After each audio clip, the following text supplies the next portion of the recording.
amarangamutima akomereka nk'uko umubiri wacu ukomereka. Abantu barimo bararushanwa mu iterambere, abantu baraguhutaza batitaye ko bagukandagiye kubera iki isi irimo iratwaza abantu igitugu ku buryo nta humure dushobora kubona muri isi yacu. Ariko ihumure turisanga mu ijambo ry'Imana.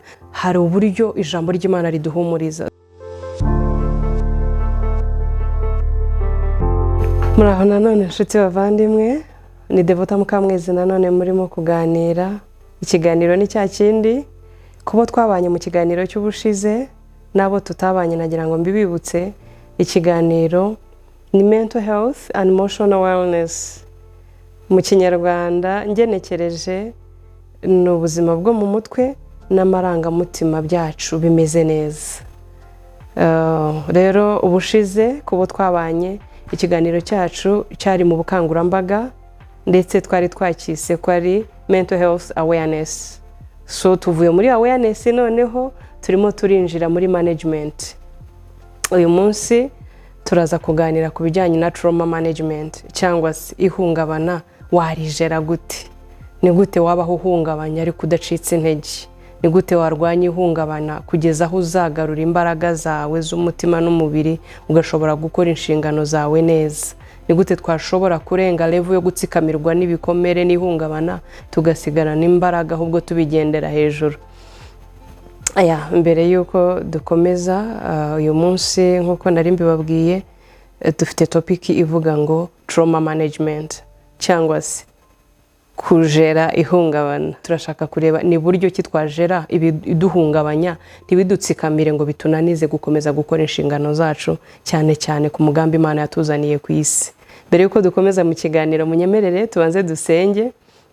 Data mu izina rya Yesu tuguhaye icyubahiro nanone, tugushimiye ibihe byiza waturemeye, tugushimiye amahirwe uduhaye mwami yo kongera kuganira kuri ibi bintu byugarije bene data, bibuza abantu kugera ku nshingano zabo, bituma abantu barwara bagahera mu buriri ntibashobore gutunga imiryango kuba yifite cyangwa no kwiteza imbere ku bantu b'ingeri zose. Rero muri iki kiganiro mwami, ntago twakwifasha tutagufite, ntago twabona imbaraga zikiza abantu imitima ikomeretse atari ubanye natwe.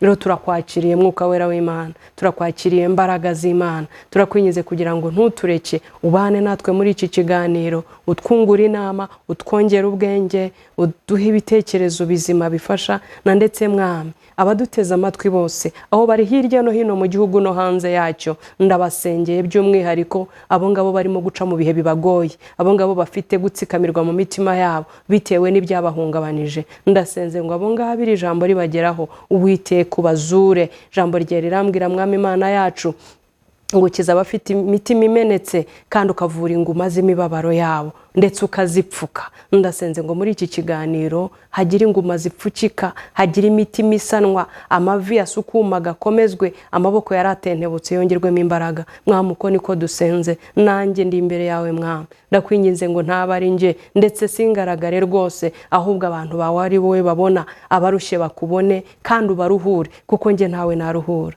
mu ntege nke zanjye ntawe naruhura, ariko ndi hano nk'igikoresho kugira ngo umpindure ijwi ry'ibyiringiro kuri uwo ngo warubuze ibyiringiro, umpindure uwo mumaro kuri abo bari bakeneye ubahumuriza. Mwami muri iki kiganiro kitarasoza, ugira uwuzura ibyiringiro, ugira uwo womora amarangamutima ye, ugira uwo womora ibikomere, ugira ingumukiza byose kubw'icyubahiro cy'izina ryawe no kubw'ineza y'ubwoko bwawe. Urakoze mwami kugiye kubana natwe, turagushimye kugiye gukiza abafite imvune mu mitima nk'uko ijambo rye ritubwira. Rero tukweguriye gahunda yose, tukweguriye imitima yacu uhereye ku wanjye no kubanyumva aho bari hose. Mwami ndabasengeye ngo abakeneye iyi message ntihagire n'umwe uhusha, ahubwo bahuze nayo kandi bahure nawe kuruta uko bahura n'ikiganiro. Urakoze mwami kugiye gukiza abaruhijwe, urakoze kugiye kuruhura abari bananiwe nk'uko ijambo rye ritubwira muri Matayo mwami ngo nimuze mwese abarushye n'abaremerewe munsange nanjye ndabaruhura. Nsengeye umuntu waruruhijwe kugira ngo ahure nawe aya masaha, ntayahushe ahubwo uhure n'uwo mutima,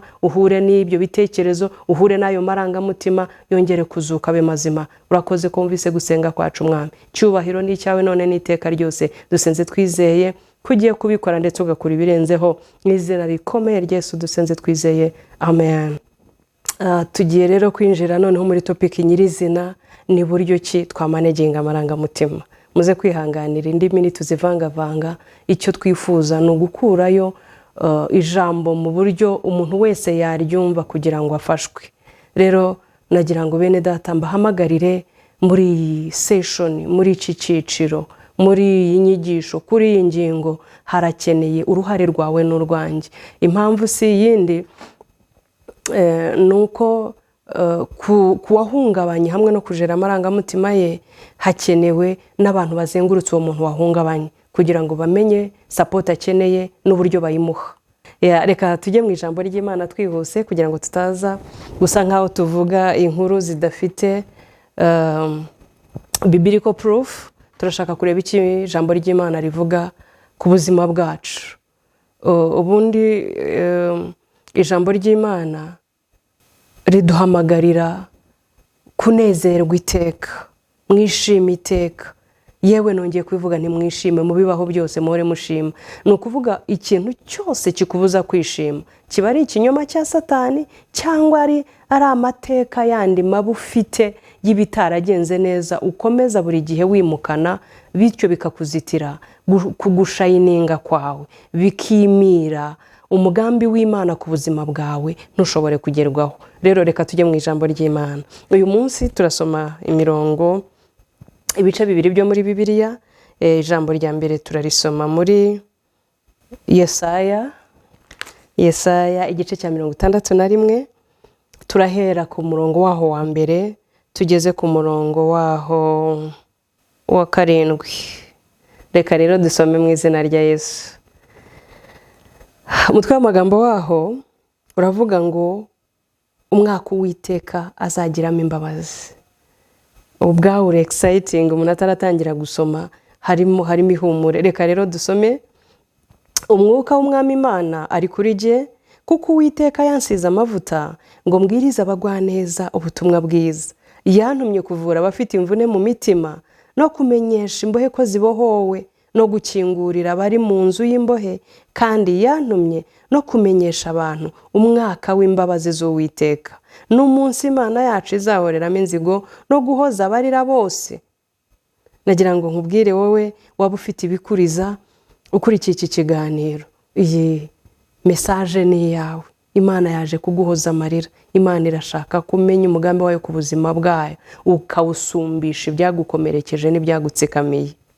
Hanyuma umurongo wa 3 tukavuga ngo yantumye no gushyiriraho itegeko ab'Isiyoni barira, ryo kubaha ikamba mu cyimbo cy'ivu n'amavuta yo kunezerwa mu cyimbo cy'ubwirabure, n'umwambaro w'ibyishimo mu cyimbo cy'umutima wihebye, kugira ngo bahere ko bitwa ibiti byo gukiranuka byatewe n'Uwiteka, ngo bimuheshe icyubahiro. Ntararenga ahangaha nagira ngo nibutse ko umutima ukomeretse udashobora guhesha Imana icyubahiro.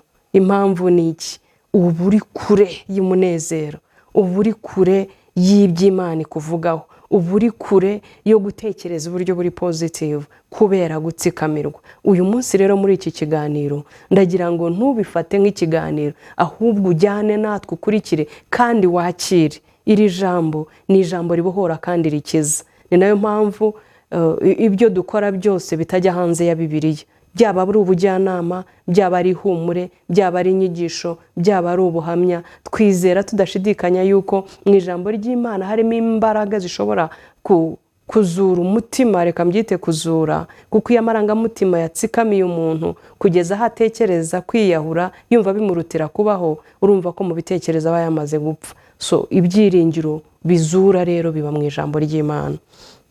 Eka rero mbaka dukomeze umurongo wawo wa 4. Nuko bazubaka hasenyutse, bazubura amatongo yabanje kubaho, kandi bazasana imidugudu yasenyutse yamaze ibihe byinshi ari myirare. Abanyamahanga nibo bazabaragirira imikumbi, kandi abashyitsi nibo bazajya babahingira bakicira inzabibu zanyu. Message yacu cyane cyane yari muri iyi mirongo ibanza, aho Imana iduhamagarira kwakira ikamba mu cyimbo cy'ivu, umwambaro w'ibyishimo mu cyimbo cy'umutima wihebye. Umutima wihebye ni umutima wakomeretse, ni umutima udafite ibyiringiro, ni umutima wabwiwe amagambo atarayo kunezerwa.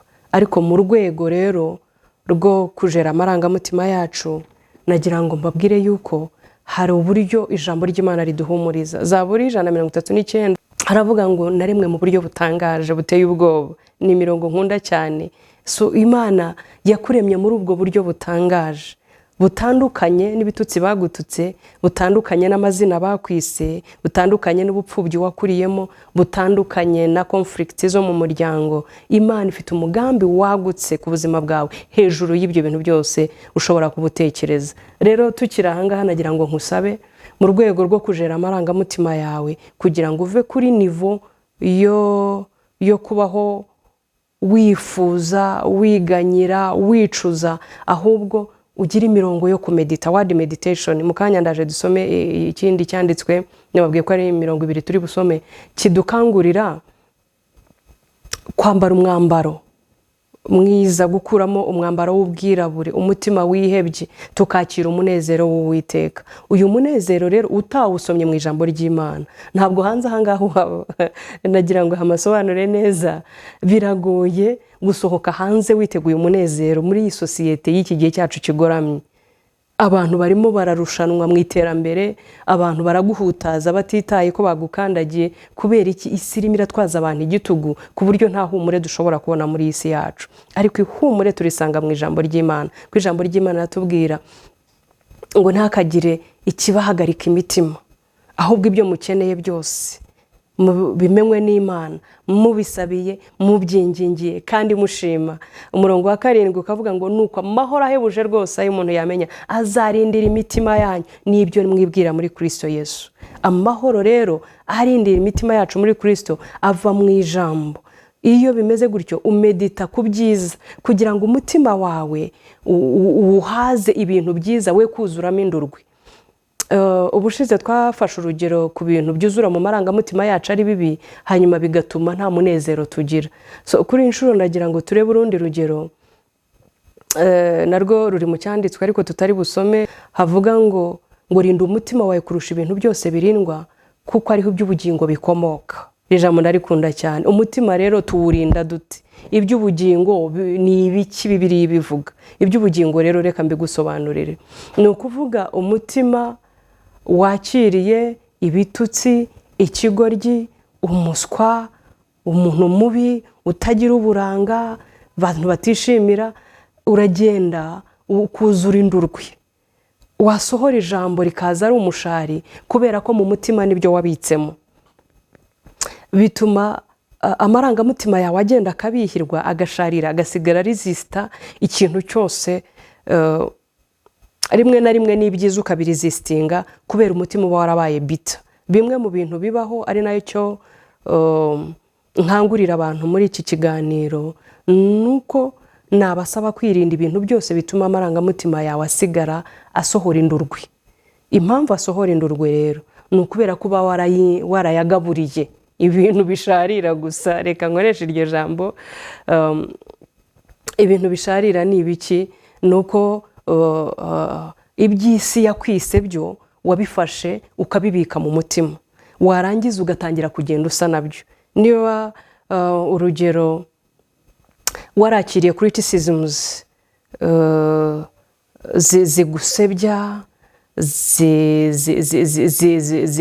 zikwambika indi sura muri sosiyete, ziguhimba amazina utariyo, zikwita umupfapfa, zikwita umuswa, zikwita kutize, ibyo bintu byose, cyangwa wananiwe urugo biterwa n'ahantu umuntu yambariye yahuriye n'igikomere. Ijambo ry'Imana ndarikunda cyane, ari naho iki kiganiro cyacu cyangwa na ministeri yacu yakomotse. Havuga mu itangiriro ibice 3:15, ntago turi buhasome, aho Imana yashyize urwango hagati y'urubyaro rw'inzoka n'urw'umugore, hanyuma ikabaha umurongo ngira ngo ngenderwaho uburyo bazaba babana. Kuko ijambo ry'Imana ravuga ku murongo wa 15 ngo urubyaro rw'uwo mugore ruzamena inzoka umutwe, hanyuma urubyaro rw'inzoka narwo rurume urubyaro rw'umugore agatsinsino. Ni ukuvuga ngo ubwo haba hajeho conflict, reka mbyite gutyo, ariko ishimwe ririmo cyangwa ikintu twakwishimira nuko twebwe tutameneka umutwe, dukomereka agatsinsino. So ibyo byose biba byarakubayeho nako gatsinsino buriya satani aba yarakurashe umwambi. Mu yandi magambo, niba mu muryango uvukamo bakwita ikigoryi, aho washatse wenda ugatinda kubona abana bakakwita ingumba, ibyo byose ni ibintu biza bijomba umutima w'umuntu, amarangamutima y'umuntu akagenda agakomereka, noneho akuzura indurwe, ugasigara wumva nta muntu ukubonamo icyiza, aho uciye hose ukumva urikanga ko ariyo mazina bakuziho, umuntu yakuganiriza ukumva ufite ubwoba ko nawe ari busoreze aho ngaho, kubera ko umutima wawe iby'ubugingo ni bikeya, ubitse byinshi bitari iby'ubugingo, ahubwo bituma wuzura indurwe. Rero ntarava kuri icyo cyanditswe, nagira ngo ntange ihumure yuko na nyuma yo gukomereka, nyuma yo kwitwa ya mazina, nyuma y'aho inzoka ikurumiye, yanyura mu mubyeyi, yanyura mu mugabo, yanyura mu mugore, yanyura muri mwarimu, yanyura mu munyeshuri mugenzi wawe, bitewe n'aho wahuriye n'inzoka ikakuruma, ariko inkuru nziza ngufitiye nuko twebwe dufite amahirwe yuko twe tumena umutwe wa satani. Ni ukuvuga ngo mu gihe nakomeretse agatsinsino, biracyashoboka yuko nacumbagira nkagira ibyo nkora, biracyashoboka ko nakwivura ngakira, birashoboka ko igikomere cyaba kitakivirirana nkasigarana inkovu, ariko imishinga yanjye nkashobora kuyigeraho. Bimwe mu by'ihungabana ryica cyangwa bituma iterambere ry'abantu risubira inyuma, umuntu wahungabanye mu marangamutima, ari intege z'umubiri ziracika, ari iz'umutima ntazaba agifite, ari uburyo bw'umusabanire n'abandi ntazaba agifite, ku buryo imishinga iragenda ikadindira, iterambere rikadindira, amahoro yo mu mutima akabura. Iyo umuntu afite amahoro make cyangwa yayabuze, biranagorana gutekereza ibintu by'iterambere, uburwana n'icyururutse umutima wawe kugira ngo wumve watekana. Muri iyo situation cyangwa muri iyo mibereho nta terambere pe, hafi ya ntaryo, usibye process yo kugira ngo ukire, nk'uko umuntu warwaye mu buryo buri fiziko arwazwa agakira. Ikireka nyigarukeho ntaribagirwa, abantu benshi barabyitiranya. Amarangamutima akomereka nk'uko umubiri wacu ukomereka. Mu gihe ngize accident nkakomereka ku kuguru, ntabwo mvuga ngo hazikiza, ngo mbirenzeho mvuge ngo bizashira, bibaho nta kibazo. Oya, wirukanka ujya gushaka pain killers, ushaka antibiotique, ujya kwa muganga bakahapfuka kugira ngo umubiri wawe ukire. Tugira amakosa rero, reka mbivuge gutyo, yuko amarangamutima yacu tutajya tuyaha agaciro. Twumva niba urugero wenda reka ntange nk'abantu baba muri gender based violence, akabaho ubuzima bwose ari ibitutsi, ku mugoroba niba mugenzi wawe atashye arakwibutsa ibitagenda neza gusa, hanyuma ukwezi kwa mbere kugashira, wenda ejo hakazazamo n'inkoni, ukiyumanganya, imibyimbuka ushaka ukuntu yihisha. Ibyo bintu uko bitinda bitaba treated, biza kubyara chronic disease nk'uko iyo umubiri imera. Iyo umubiri itavuwe iba chronique, hakazamo ama infection, hakazamo amashyira, igisebe ntigikire, imisonga igahoraho, ku buryo udashobora kwihanganira kubaho utahavuje. Ntabwo bitandukanye rero n'ubuzima bwacu bwo mu marangamutima. Uko amarangamutima yakira ibintu bibi, bibishye, ubugoryi, ubuswa, ubugumba, kutiga, ibyo bintu biragenda bikarema igikomere, cyangwa cyaba nk'igisebe cya kindi twavuze cyo ku mubiri. Uburyo rero tuvura igikomere cyo mu marangamutima ni uburyo bwo kukivuga, kukigaragaza. Aha ndagira ngo nisegure, ntabwo tujya mu muhanda ngo tukivuge hose, kubera ko abantu bose ntabwo ari abajyanama ngo babe babika ibanga. Ariko nta buzima ushobora kubaho udafite umuntu n'umwe wizera. Niba utaraba mu rusengero ngo ufite pasiteri wizera, shaka inshuti yo mu muryango, shaka umuturanyi wizerwa, shaka umuntu w'inkoramutima, ariko uvidure ibi bintu kugira ngo haboneke space iri bijye mu bya bindi by'ubugingo. Bimwe twasomye mu migani, ntabwo twahasomye twahagotinze. Ndagira ngo aha hantu tuhatinde cyane, kuko niho by'ubugingo bikomoka koko. Iby'ubugingo rero biva hehe? Biva mu ijambo ry'Imana. Birakwiriye ko tumenye umugambi w'Imana ku buzima bwacu. Ab'Imana itwitaho, tukabasumbisha abo sosiyete itwita cyangwa n'amazina itwita. Iyo bitagenze bityo, umugambi w'Imana urawuhusha, kandi Imana yitarigeze ihindura. Aha ngaha ni naho abantu baba bakwiriye kwitondera. dufite imvugo twamenyereza ivuga ngo icyo Imana yaduteguriye ntaho kizajya kirategereza, icyo Imana yanditse ntawe ni ukuri kuzuye, ariko twebwe bishobora kuduturukaho bitewe n'imyitwarire twatewe n'aho twakomerekeye cyangwa n'aho twahungabaniye, bigatuma duhusha wa mugambi w'Imana igihe cyose tutashoboye kumaneginga amarangamutima. Nongere nibutse yuko turi ku ngingo ivuga ngo trauma management cyangwa gute tujera ihungabana. Nari komojeho gatoya mbere ku bintu bijyanye n'ibintu by'ubugingo. Twari twavuze ku ijambo ry'Imana riboneka mu migani igice cya 4 umurongo wa 23 havuga ngo rinda umutima wawe kurusha ibintu byose birindwa kuko ariho by'ubugingo bikomoka. Ndagira ngo nibutse ko iby'ubugingo rero nabyo tubyinjiza muri uwo mutima, ntago biri automatic ngo bibamo tutabishyizemo. So twinjizamo iby'ubugingo bikomokamo kuko twabishyizemo icyo Imana ituvugaho, ibyo abagenzi bacu batuvugaho ko turi beza, dushoboye, turi abanyembaraga, turi abahanga, tuzi gukora imishinga. Ibyo ni iby'ubugingo bizamura self esteem y'umuntu, akumva ari recognized, abantu hari icyo bamuzi ashoboye, hari umumaro. So ibyo ni bituruka ku bantu bagenzi bacu, ariko hari n'iki ijambo ry'Imana ribivuga. So kurinda umutima wacu kurusha ibintu byose birindwa kuko ariyo by'ubugingo bikomoka, iby'ubugingo ijambo ry'Imana nabyo rirabitubwira. Imirongo ya Bibiliya twavuze itubwira ko twarimwe mu buryo butangaje buteye ubwoba. Ijambo ry'Imana ritubwira ko tutazapfa tuzarama kugira ngo twamamaze ishimwe ryaduhamagaye. Imirongo itandukanye ijambo ry'Imana rigenda rivuga ku muntu, ukuntu umuntu ari uw'agaciro, ukuntu umuntu Imana yamukunze. Ari ijambo ry'Imana rivuga ngo ariko mwebweho yatangaje, urumva turaba umwihariko, turi abantu Imana yaronse, turi ishyanga ryera. Ibyo ngibyo urabyibwira iyo wabwiwe bya bindi.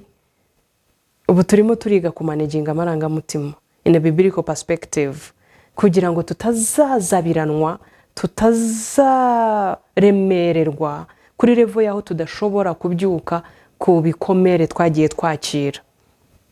Rero nshuti yanjye nagira ngo nkubwire ngo waremwe mu buryo butangaje buteye ubwoba. Umugambi Imana igufiteho ni mugari, iby'Imana igutekerezaho ni byinshi cyane, ariko biroroshye ibyo byose kubihusha gihe cyose wahungabanye, amarangamutima yawe agakomereka, ntagire uyomora, ntagire uyasana, ntagire uguhumekeramo undi mwuka mwiza uri positive, nawe ntugire icyo ubikoraho. So tugana ku musozo, ni uburyo bwihutirwa cyane cyangwa ni ikintu kiri agent kuri iyo level bijyanye n'imiterere y'isi dutuyemo, kwibidukomeretsa duhora duturanye nabyo. Mu kazi urahakomerekera, kabura ugakomereka, mu muryango ukahakomerekera, mu bana ukahakomerekera, babura ukakomereka. Mbese ntabwo isi dutuye ishobora kutwemerera ko twabaho amarangamutima yacu ari stable. So biradusaba rero uruhare rwacu, ubwo tudashobora gukumira ibitubaho, ariko birashoboka ndetse biranakwiye yuko dufata umwanzuro kubitubaho tugashobora kubisimbuza ibyiza. Eka dusome ijambo ry'Imana tugana ku musozo, riboneka mu Bafilipi, Abafilipi igice cyaho cya 4, turasoma umurongo umwe w'8 hanyuma dukurikire tugendane. Umurongo wa 8 uravuga ngo ibisigaye bene data, iby'ukuri byose, ibyo kubahwa byose, ibyo gukiranuka byose, ibiboneye byose, iby'igikundiro byose, n'ibishimwa byose, nihaba hariho ingeso nziza kandi hakabaho ishimwe, aba ari byo mwibwira. Uku ni ukwibwira. Version y'icyongereza yibyita meditation, word meditation. You meditate on what is good, whatever is noble, whatever is lovely, whatever is, ibyo ngibyo nibyo wibwira. Iyo urimo kwibwira ibyo uba urimo kubaka amarangamutima yawe.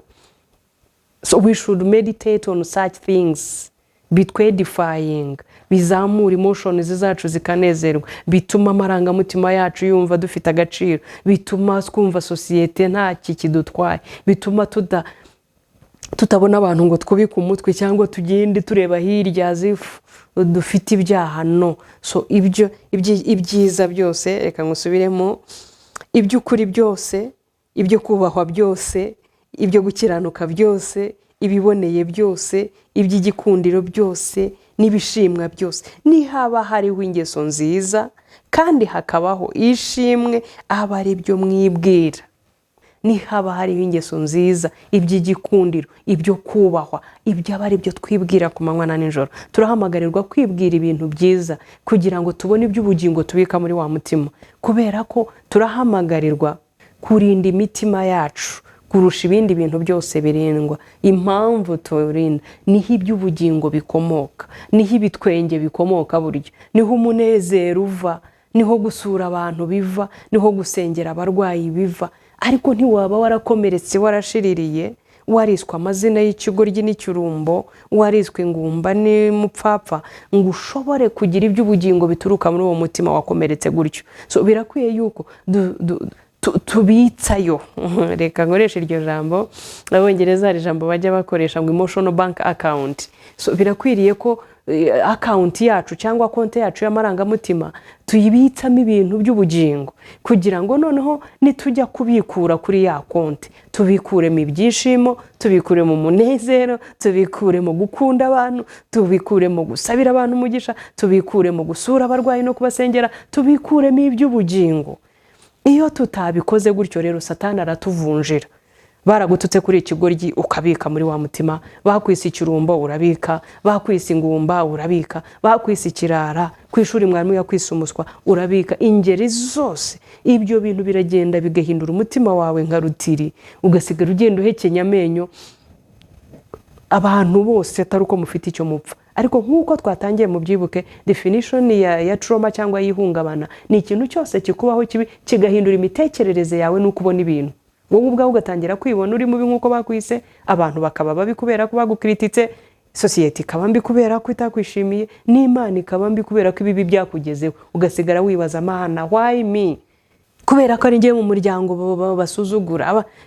Ibyo bintu byose rero umuti nguyu ni uburyo bwo kubika mu mutima wawe iby'ubugingo, kuko ariho iby'ubugingo bikomoka. Rero nshuti zanjye, tugana ku musozo, ndabakunda cyane, ndabashimira ko mwabanye nanjye, mwakoze gukurikirana iki kiganiro kugeza ku musozo. Tugiye gusoza dusenga, mbakangurira cyangwa mbahamagarira kuzakurikirana video yacu y'ubutaha. Tuzaba dufite topic nshyashya, ariko nagira ngo mbibutse yuko birakwiriye yuko tudaheranwa n'amarangamutima, kuko umugambi w'Imana ku buzima bwacu nuko du flourishing, nuko dutera imbere, nuko twera imbuto nyinshi kandi nziza. Ntushobora kwera imbuto amarangamutima yarashiririye, reka mbyite gutyo, yarabihiwe, yuzuye indurwe, nta kintu cyiza kiba muri uwo mutima. So birakwiye ko tubiba imbuto nziza mu mitima yacu, ndetse ari nako tunabikora kuri bagenzi bacu. Imana rero ibaha umugisha. Reka dusenge. Mwami Imana yacu, tuguhaye icyubahiro nanone, tugushimiye imbabazi zawe zibashe ko bukeye, niko ijambo rye ritubwira. Byanditswe byera biratubwira muri Matayo, Mwami, ngo nituze twese abarushye n'abaremerewe tugusange nawe uraturuhura. Turi muri iki kiganiro Mwami cy'ihungabana, cya mental health and emotional awareness, turagukeneye, turagutumiye Mwami. Ndasenze Mwami by'umwihariko ngo abantu barimo gukurikira iki kiganiro Mwami bari muri izi conditions zitandukanye, zimwe twagiye tuvuga n'izo tutavuze, ndasenze ngo ukuboko kwawe kubamanukire Mwami. Reka umuntu wari depressed abone ihumure rituruka aho uri, uwari ushobe wabona ibyiringiro, uwari wihebye abone ihumure, uwari ufite trauma y'uburyo butandukanye Mwami Imana, reka ahure n'ijambo ryawe uyu mugoroba. Ndirukana umwuka wose watsikamiraga abantu b'Imana, ndavuma buri mwuka wose wa depression, ndirukana umwuka w'agahinda gasaze, ndavunagura buri imbaraga zose zituma abantu bitinya, zituma bisuzugura, zituma batigirira icyizere. Buri mwuka wose w'agahinda, umwuka ubabuza ibitotsi, utuma barara badasinzira, umwuka ubatera imitwe idakira, imbaraga zica peti yabo ntibashobore kurya, imyuka ituma bagenda bagaheranwa n'agahinda, umwuka ndawuvuna mu izina rikomeye rya Yesu. Ndakuraho buri imbaraga zose Satani yakoreshaga. Mwami, ijambo ryawe rirambwira ngo icyatumye umwana w'Imana yerekanwa muri Yohana wa mbere igice cya 3 umurongo waho wa 8 aravuga ngo icyatumye umwana w'Imana yerekanwa nukugira ngo amareho imirimo yose ya Satani. Mwami ndasenze mu izina rikomeye rya Yesu kugira ngo imirimo ya Satani uyu mugoroba abo yaritsikamiye itangire kunanirwa mu izina rya Yesu. Ndirukana buri mwuka wa heaviness, wo kwigunga, wo kwiheba, wo gusharirirwa, wo kwanga abantu, wo kwiyahura, wo kwiyica. Wa mwuka wenda kwirukanye mu izina rya Yesu. Ndavuma inkomoko yawe, ndaririzinga abantu b'Imana, ndabaremamo ihumure rituruka hera hawe. Ndatura umugisha Abrahamu na Isaka na Yakobo kuri buri muntu wese uneze amatwi mu izina rikomeye rya Yesu. Mwami reka bakire gukira, reka bakire ihumure, reka bakire ibyiringiro, reka bakire gukundwa no gushyigikirwa. Abo bose bari baratereranywe bahumurizwe binyuze mu ijambo ryawe. Urakoze Mwami Imana yacu kurimo kubikorera kwiyubahisha. Ndabizi ko operation ya mwuka wera irimo igendagenda mu mitima y'abanyumva, irimo itunganye bidatunganye, irimo yomora imitima n'ibikomere. Jambo rye ryatubwiye Mwami muri Zaburi 147 yuko Mwami Imana uvura inguma z'ibikomere, ukunda abafite imitima imenetse kandi upfuka inguma z'imibabaro yabo. Ndasenze ngo umuntu wari ufite umubabaro Mwami yakire gukira no guhumurizwa, yakire ihumure rituruka ahuri mu izina rikomeye rya Yesu. Ijambo rye rigende ryomore buri ruguma rwose, rikize buri bikomere byose. Mwami tuzagushima, mitima y'abantu bawe ikize kandi baye mizima. Tuguhaye icyubahiro cyinshi Mwami Imana, tugushima kugiye kubikora kubw'icyubahiro cy'izina ryawe no kubw'inyungu z'ubwoko bwawe. Cyubahiro ni cyawe wenyine none n'iteka ryose, ni mu izina rikomeye rya Yesu dusenze twizeye, amen amen. Imana ibahe umugisha, ndabakunda.